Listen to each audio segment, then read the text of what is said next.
दोस्तों आज मैं आपके लिए लेकर आया हूँ सर्दियों की स्पेशल रेसिपी। ये जो रेसिपी है ना वो सर्दियों में सबसे ज़्यादा पसंद की जाती है क्योंकि गर्मियों के अंदर ऐसी रेसिपी बहुत कम चलती है। तो ये सर्दियाँ जाने से पहले आप इस रेसिपी को घर पर ट्राई कीजिए। काफ़ी शानदार और डिलीशियस रेसिपी बनती है। टेस्ट और टेक्सचर काफ़ी कमाल का आता है। बस स्टेप बाय स्टेप हर तरीका आप समझ जाओगे तो ये रेसिपी आप भी घर पर बिल्कुल आसान तरीके से बना सकते हो। काफ़ी जानदार मीठा है। तो इस मीठे को बनाने के लिए आपको घर के सामान की आवश्यकता है, बाहर से कुछ भी नहीं लाना है। तो देर किस बात की, चलिए दोस्तों बनाते हैं। दोस्तों ये रेसिपी अधिकतर क्या होता है कि सूजी से बनती है और सूजी भी आपको मोटी वाली यूज करना है, बारीक वाली सूजी का इस्तेमाल बिल्कुल भी आप मत करना। अब दोस्तों क्या करते हैं कि आप शुरुआत में ये रेसिपी जब आप बनाते हो तो डायरेक्ट आप सूजी को इसमें डाल देते हो फ्राई पैन में, लेकिन आपको ऐसा बिल्कुल नहीं करना है। आपको पहले फ्राई पैन लेना है और उसमें 2 कप भरकर आपको पानी डालना है। फिर आपको 1 चम्मच घी डालना है, या फिर आप कुकिंग ऑयल का इस्तेमाल कर रहे हो तो 2 चम्मच डालना है। फिर आधा कप आपको इसमें चीनी ऐड कर देनी है और गैस की फ्लेम ऑन करके आपको इसे गैस पर एक उबाल आने तक आपको इसे पका लेना है। इसके साथ साथ चुटकी भर आप इसमें नमक और चुटकी भरी आप इसमें मीठा सोडा ऐड कर दीजिए। अब आप कड़छी लगातार चलाते रहिए, चीनी भी हमारी घुल जाएगी और इसमें एक अच्छा सा उबाल आ जाएगा। उबाल आने के बाद में हम इसमें दूसरी चीज़ें ऐड करने वाले हैं। ये तो हो गया एक बढ़िया तरीका। और जैसे हम डायरेक्ट सूजी कढ़ाई में डाल देते हैं और उसके बाद में सूजी को जब पकाया जाता है, सेका जाता है, तो वो टेस्ट अलग आता है और ये वाला जो टेस्ट है वो बिल्कुल अलग आता है।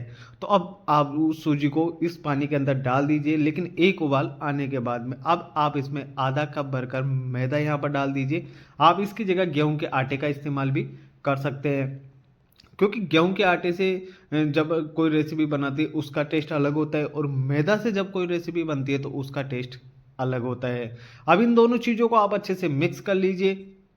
ध्यान रखना कि आपको गेहूं के आटे से बना रहे हो या फिर मैदा से बना रहे हो, वो टेस्ट के ऊपर डिपेंड करता है कि आपको सबसे ज़्यादा किस चीज़ का टेस्ट पसंद आता है। अब ये दोनों चीज़ें डालने के बाद में ये जब जो सूजी होगी, हमारा जो डो होगा, वो पैन को छोड़ना स्टार्ट कर देगा, उसके बाद में आप गैस की फ्लेम बंद कर दीजिए और इसे नीचे उतार लीजिए एक प्लेट में। अब सबसे जो बड़ी गलती होती है ना हमारे से, वो बस यहीं पे होती है, क्योंकि क्या होता है कि हम जब ये सूजी का डो गर्म रहता है ना तभी हम इसकी गोले बनाकर तैयार कर लेते हैं। हम इसे बिल्कुल भी रेस्ट नहीं देते हैं, क्योंकि पिछली एक मैंने वीडियो में बताई थी आपको, तो ये चीज़ मैं बताना भूल गया था। इस वजह से जो आपकी रेसिपी आपने जो बनाई वो जब हमने इसे तेल में फ्राई किया तो ये वहाँ पर जाकर फट गई थी और आपकी जो रेसिपी है बिल्कुल बिगड़ गई। तो ऐसा आपको इस रेसिपी में बिल्कुल देखने को नहीं मिलेगा और ये रेसिपी काफ़ी शानदार बनेगी। अब इसके बाद में 1 चम्मच भरकर आप इसमें सफ़ेद तिल ऐड कर दीजिए और ऊपर से आपको इसमें खोया ऐड करना है।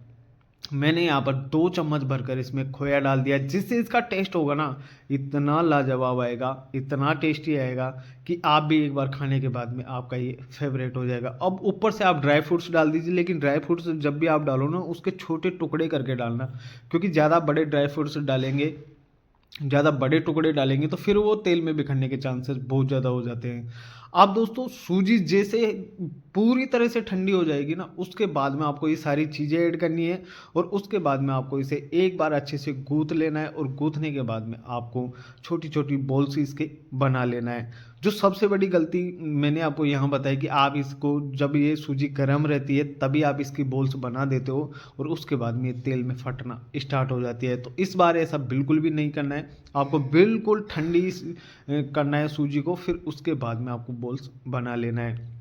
अब 2 से 3 मिनट इसे अच्छे से गूंथ लीजिए।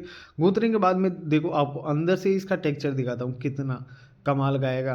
बिल्कुल जालीदार टेक्सचर आएगा, बिल्कुल अलग अलग इसका दाना दाना अलग अलग रहेगा। इसके बाद में आपको लगेगा कि इसकी बॉल्स कैसे बनेगी, लेकिन इसकी बॉल्स बनेगी और ये जो रेसिपी होगी जो आपकी बार बिगड़ेगी भी नहीं और आपका सामान बिल्कुल ख़राब नहीं होगा। अब नींबू की साइज़ की आप बॉल्स बना लेना और उसके बाद में आप इसे पेड़े वाली शेप दे देना।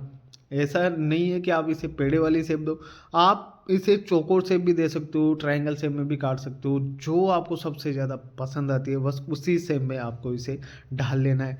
जब पेड़े वाली शेप बनाओ तो इसे ज़्यादा मोटा मत रखना, क्योंकि ज़्यादा मोटा रखेंगे तो ये अंदर से फ्राई नहीं होगा, और अंदर से फ्राई नहीं होगा तो आपको टेस्ट बिल्कुल भी इसका अच्छा देखने को नहीं मिलेगा। क्योंकि जब कोई रेसिपी बनाते हैं वो अंदर तक सीख जाती है ना, तभी उसका टेस्ट आपको सबसे ज़्यादा पसंद आता है।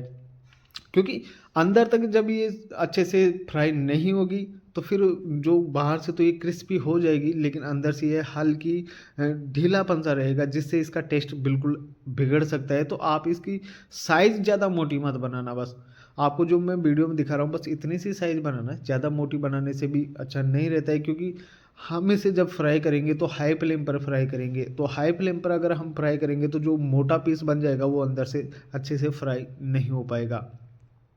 आपने इसकी बॉल्स बना ली। आपको इसे जब बॉल्स बना रहे हो तो आपको इसे हथेली में रखकर अच्छे से दबाना है, क्योंकि अच्छे से अगर दबाएंगे नहीं तो इसमें क्रैक्स वगैरह देखने को मिलेंगे, और क्रैक्स रहेंगे तो वो तेल में बिखर जाएंगे, फट जाएंगे, तेल में जाते हैं। तो ये भी आपको ज़रूरी पॉइंट याद करके फिर आप इस रेसिपी को बनाना। अब इसके बाद में हमने सारी बॉल्स बना लिए, बिल्कुल इसमें क्रैक्स आपको देखने को नहीं मिलेंगे। तो अब चलते हैं कढ़ाई की तरफ। तो दोस्तों जब मैंने इसे देखो तेल में डाला, तेल का टेम्परेचर मीडियम था। अब आपको गैस की फ्लेम हाई कर देनी है और इसे 2 से 3 मिनट अच्छे से फ्राई होने देना है, फिर आपको बाहर निकाल लेना है। ये बिल्कुल भी नहीं फटेगी और कढ़ाई की बिल्कुल भी नहीं चिपकेगी। ज़्यादातर अधिकतर क्या करते हैं कि हम जब तेल का टेम्परेचर नॉर्मल होता है, बिल्कुल डाउन होता है, तभी इसमें डाल देते हैं, फिर उसके बाद में गैस की फ्लेम मीडियम कर देते हैं। तो तेल को गर्म होने के लिए बहुत टाइम चाहिए होता है, और जब तक ये जो रेसिपी मैंने आपको दिखाई उसके अंदर तेल भर जाता है। तो ऐसा आपको बिल्कुल नहीं करना है। पहले तेल का टेम्परेचर मीडियम कर देना है, फिर उसके बाद में गैस की फ्लेम आप हाई कर दीजिए और आप इसे 2 से 3 मिनट अच्छे से फ्राई कर लीजिए। क्योंकि जब मैंने इसको पानी में डाला था सूजी को, तो ये इसका जो कच्चापन था ना वो बिल्कुल ख़त्म हो गया था। तो आपको ज़्यादा देर तक इसको फ्राई करने की आवश्यकता बिल्कुल भी नहीं है। और एक साइड से जब ये अच्छे से सीख जाता है तभी आपको दूसरी साइड पलटना है। वैसे आपको कड़छी इसमें नहीं चलाना है, क्योंकि ये इतने सॉफ्ट होते हैं कि जैसे ही कड़छी इसके लगेगी तो ये फटना स्टार्ट हो जाते हैं। तो ये नॉर्मल सी रेसिपी आपको बनाने में काफ़ी ज़्यादा दिक्कत आएगी अगर आपने स्टेप बाय स्टेप हर तरीका नहीं देखा और नहीं समझा। तो अगर आपने तरीका एक बार समझ लिया तो ये रेसिपी आपके लिए बिल्कुल ईजी हो जाएगी, और आप इस रेसिपी को बनाकर इतनी शानदार घर वालों को सरप्राइज़ दे सकते हैं। काफ़ी जानदार मीठा बनता है, और इस मीठे को आप स्टोर करके भी रख सकते हो, बिल्कुल भी ख़राब नहीं होता है। इस तरीके से मैंने बहुत से मीठे की रेसिपी मेरे चैनल पर अपलोड की थी, आपने बहुत प्यार दिखाया है इस मीठे के ऊपर। तो मैं आपके लिए एक अलग ही रेसिपी आपके लिए लेकर आया हूँ। इसका जो टेस्ट आएगा ना इतना कमाल का और दमदार टेस्ट आएगा कि आपको और सबको जो भी इसे खाएगा सबको बहुत पसंद आने वाला है।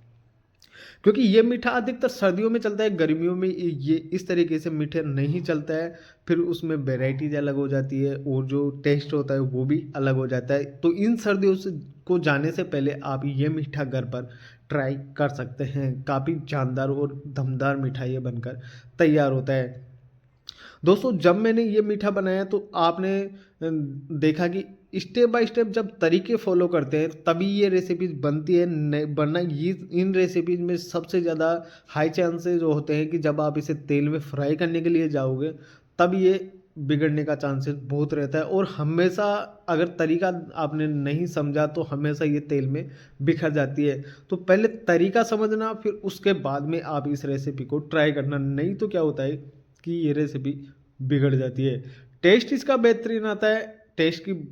टेस्ट की तो बात ही, आप जब इसे बनाकर खाएंगे तब हम टेस्ट की बात करेंगे, क्योंकि टेस्ट तो इसका लाजवाब होता है, बस बनाने का तरीका आपको आना चाहिए। उम्मीद करता हूँ दोस्तों वीडियो पसंद आएगी। वीडियो पसंद आती तो वीडियो को लाइक करना और चैनल को भी सब्सक्राइबर कर लीजिए, ताकि आने वाली वीडियो की नोटिफिकेशन आप तक जल्द से जल्द पहुँच सके। मैं ऐसे यूनिक रेसिपीज आपके लिए लेकर आता रहता हूँ। तो मिलते हैं नेक्स्ट वीडियो में, तब तक के लिए धन्यवाद।